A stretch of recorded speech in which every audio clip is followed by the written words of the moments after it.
«Давай, пойдем, дочка, станем одной семьей», — говорит Казым Суне. «Папа, я и так дома. Почему вы приехали, я не поняла», — сказала Суна. «Сестра, этот мужчина хотел причинить тебе вред», — говорит Сейран. «Да мы просто поссорились, и я, как ты, не буду уходить из дома после каждой ссоры», — говорит Суна. «Халис ага, я не хочу уходить, вы что, меня насильно отправите?» – спрашивает Суна. Сейран просит Суну не делать так. «В этот раз все будет по-другому», – говорит она. «Ничего по-другому не будет, папа не изменился, он просто притворяется», – ответила Суна. И Казым заявляет, что с этого момента у него только одна дочь. «Поехали», – сказал Казым Сейран. Кая приносит Суне свои извинения. Ферит говорит Сейран, что поговорит с Суной, и сразу все сообщит. И вдруг Ферит видит Акына. «Как ты можешь приходить с ним в этот дом?» – спрашивает он у Сейран. И вдруг Ферит узнает от Казыма, что Сейран и Акын помолвлены. «Я тебя считал отцом, а ты что сделал? Как ты мог помолвить замужнюю девушку?» – говорит Казыму Ферит. «Я отцом тебя называл, а ты решил меня испытать». Ферит выходит из себя, а Акын бросается на помощь к Казыму. Но Абидин останавливает его. Далее Ферит говорит всем охранникам особняка слушаться только его приказы, раз он наследник.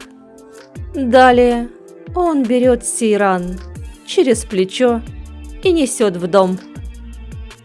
«Я расквитаюсь со всеми вами, Карханы!» – кричит Казым. «Ты хочешь что-то сказать, дедушка? Послушай, что я тебе скажу. Казым хотел мою жену выдать за другого», – сказал Ферит.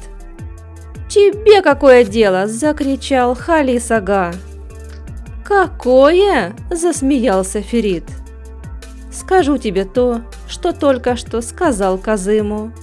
Если кто-то захочет мне помешать, я брошу ему вызов», – сказал Ферит. «Ты хочешь помешать мне, дедушка?» – спрашивает Ферит. «Раз ты сказал, что твое кресло займу я, то и ты тоже прояви уважение. Сейран останется в этом доме». «Есть возражения?» – спросил Ферит. Далее он спрашивает у Сейран, по собственному ли желанию она пойдет вверх или ее отнести. Казым с Акыном уезжают из особняка. «Ну, Карханы, я вам такое устрою!» «Акын, как мы допустили такую ошибку?» – спрашивает Казым. «Этот вопрос решит мой дядя», – ответил Акын. Далее Казым позвонил Сейран и сказал, что они скоро за ней приедут. Сейран просит отца не приезжать и уладить все дела с господином Акешем. Войдя в комнату, на Сейран нахлынули воспоминания. Как она узнала о Пелин. «Уходи к матери своего ребенка!» – кричала она Фериту. «Ты все расскажешь мне, давай!»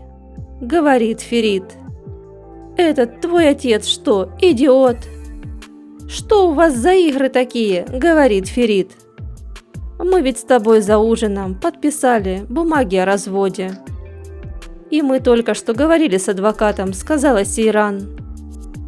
Ферит говорит, что они не расстались и не расстанутся.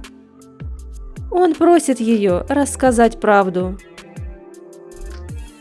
«Ну почему ты так все усложняешь?» – говорит ему Сейран. «Хоть раз сдайся судьбе». «Я не допущу больше ошибок», – ответил Ферит. «Твой отец внизу. Иди к своей семье», – сказала Сейран. «Для меня семья – это ты. И нет значения в родстве». «Твоей семьей всегда были они», – сказала Сейран. «Вот именно, были. Отныне моя семья – это ты. И ты не выйдешь из этой комнаты, пока не скажешь правду», – говорит Ферит.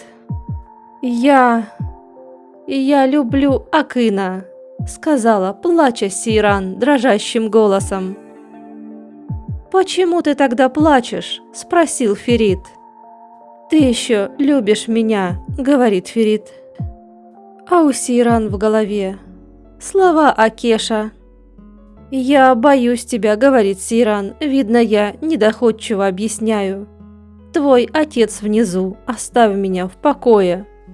«Ты счастлив, дай и мне быть счастливой», – говорит Сейран. «Без тебя в этой жизни нет смысла», – говорит Ферит и начинает крушить комнату. Ферит снова просит рассказать, что она от него скрывает. «Не могу», – говорит Сейран. «Почему?» – спрашивает Ферит. «Из-за твоего отца», – сказала Сейран. И рассказала все про Акеша Агу. «Спокойно», – говорит ей Ферит. «Отец здесь. Внизу. Мы все решим вместе». Сейран попросила позволить ей идти. «Никуда ты отсюда не уйдешь. Мы в безопасности здесь», – ответил ей Ферит. И сказал, что всей душой любит ее. «Как только я здесь, появляются проблемы», – говорит Шихмус. «Да при чем здесь ты? Проблема наверху. Вторглась в наш дом, да еще и с отцом», – сказала Ифакат. «Хватит», – говорит Халис Ага, – «в доме праздник». Он велит Латифу пойти за Феритом и, если нужно, снять дом для его жены до развода. «Ничего подобного не будет», – сказал Ферит. «Сейран останется здесь и надолго». «Твоя жена путается с другим», – говорит ему Халис Ага. «Эта девушка сделала то, что не смогли мы. Твой сын и мой папа здесь только благодаря ей», – сказал Ферит и рассказал про Акеша Агу. У Архана начинается истерика, когда он услышал это имя. Абидин говорит Халису Кархану, что Акеш – опасный человек, и показывает ему фото издали. Халис Ага просит Латифа узнать, какие у этого человека счеты с его семьей. Архан умоляет отца не связываться с Акешем. «Похоже, ты свое мужество в тюрьме растерял», – говорит ему Халис Ага. И велит Гюльгюн отвезти Архана в комнату. В дом приехал гость, доложил охранник Эсме и Хатуч.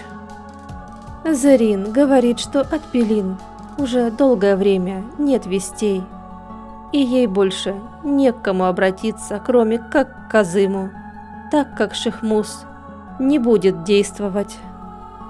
Халис Ага говорит, что нужно больше информации об этом человеке. И эту информацию может дать Хатуч.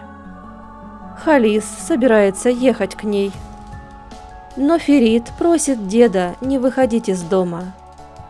«Я сам привезу в особняк Хатуч в целости и сохранности», – говорит Ферит.